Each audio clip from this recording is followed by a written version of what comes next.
You know that feeling when everyone says the housing market is fine, but deep down something feels off? Well, honestly, I think 2026 and 2027 could become the most financially stressful years Canadian homeowners have faced in a very long time. And here in Simcoe County, we're already starting to see the warning signs. Let's talk about it. During the pandemic, interest rates were incredibly low. People bought homes when money was cheap. Monthly payments felt manageable, and honestly, many buyers stretched themselves because real estate prices were climbing so fast. But now, a massive wave of mortgages are coming up for renewal through 26 and 2027. And many homeowners who locked into rates around 1.5%, 2% are now facing renewals at 4 to 5% or even higher. That means hundreds, sometimes thousands more per month in mortgage payments. At the same time, groceries are expensive, insurance costs are rising, utilities are higher, property taxes are higher. So even homeowners who were comfortable a few years ago may suddenly feel squeezed financially. Now, here's the part people aren't talking about enough. This pressure isn't just happening in Toronto or Vancouver. We're seeing changes right here in Simcoe and Grey County, too. Inventory is increasing, homes are sitting on the market longer, buyers are negotiating again, and bidding wars are nowhere near what they were during the pandemic frenzy. In fact, Simcoe Grey County has shifted more toward a buyer's market, and condos are seeing some of the biggest pressure right now. Many condo properties are taking much longer to sell, with fewer buyers actively jumping into the market. Detached homes are still moving, but even those are selling slower and closer to asking price instead of way over asking like we saw a few years ago. And honestly, that tells us something important. The market is changing.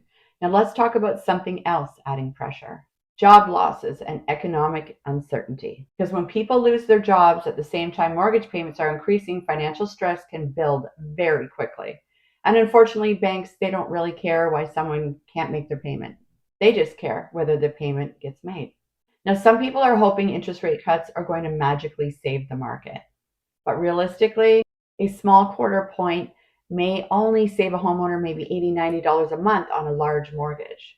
I mean, that's helpful, but it's not life changing for families already struggling financially. And investors are facing another challenge altogether. A lot of investors bought properties during the peak market when rates were low and prices were high. But today, many of those properties are actually negative cash flow, meaning the rent coming in isn't fully covering the mortgage, the taxes, condo fees, insurance, maintenance costs, etc. So every month, some investors are paying out of pocket, hoping that the market improves. And for some people, an interest increase is manageable. But for others, it becomes extremely exhausting financially. Now, listen, I'm not saying that the housing market is crashing tomorrow, and I'm definitely not saying that every homeowner is in trouble. But I do think homeowners need to start being realistic about what is happening, because the easy money market we experienced during the pandemic is over. And the homeowners who prepare early will usually have far more options than the homeowners who ignore the warning signs.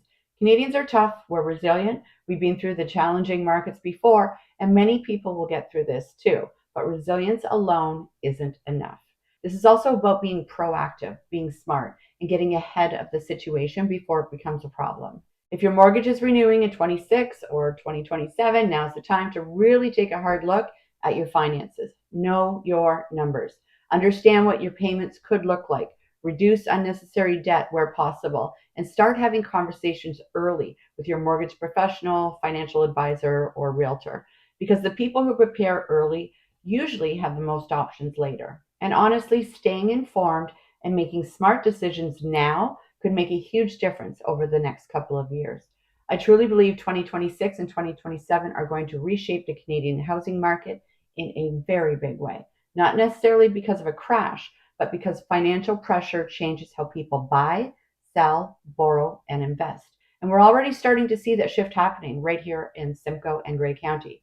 But here's the good news: real estate has always moved in cycles, and the people who stay informed, plan ahead, and make smart financial decisions are usually the ones who come out stronger on the other side. If you found this video helpful, make sure to subscribe to the channel, because I'll continue sharing real estate conversations about what's happening in the Canadian housing market and what it could mean for homeowners like yourself here in Simcoe and Grey County and across Canada. And if you have any questions about your own real estate situation, feel free to reach out to me anytime, in the contact links below. I'd love to help. And let me know in the comments, do you think the market stabilizes over the next 2 years, or do you think more pressure is still coming? I'm Kimberlee Diamond from the Georgian Realty Team. Until next time, I wish you a blessed day.